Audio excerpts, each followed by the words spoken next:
যেই ব্যক্তি নামাজ পড়ে না, কুরবানি তার কোনো সফলতা আনবে না, কুরবানি তার জন্য সফলতা বয়ে আনবে না।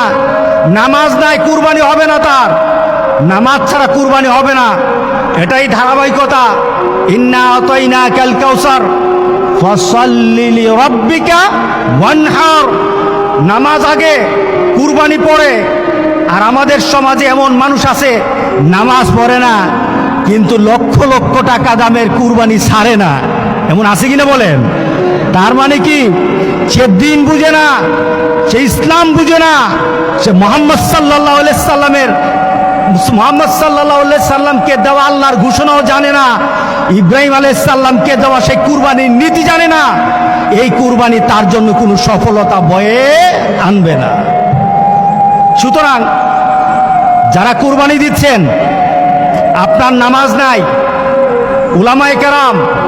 উলামায়ে কেরাম কিন্তু বলেছেন যাদের সাথে নামাজ নাই, নামাজি ব্যক্তি যেন তাদের সাথে কুরবানি না দেয়।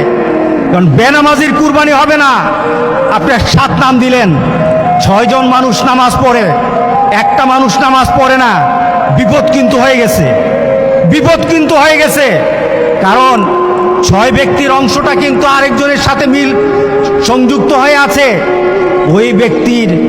ওই ব্যক্তির বেনামাজি হওয়ার কারণে উলামায়ে কেরামের মতামত, সব উলামায়ে কেরামের মতামত, নামাজ যার থাকে না কুরবানি তার হয় না। সুতরাং আমরা আজকে সিদ্ধান্ত নেব ইনশাআল্লাহ নামাজ ছাড়বো না।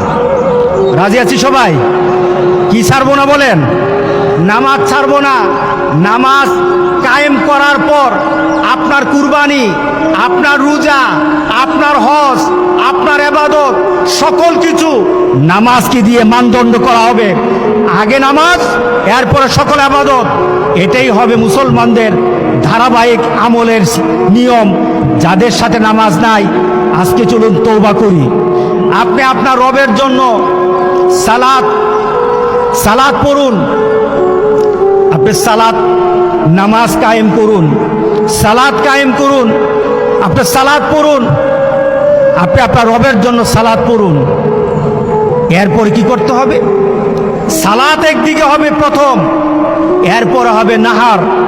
প্রথম হলো সালাত, এরপরে হবে কুরবানি। রাসূলকে বললেন আগে সালাত আদায় করেন, এরপরে কুরবানি করেন। ধারাবাহিকতা আছে কিনা আল্লাহর? ধারাবাহিকটাকে কুরবানি আগে নাকি সালাতটা আগে?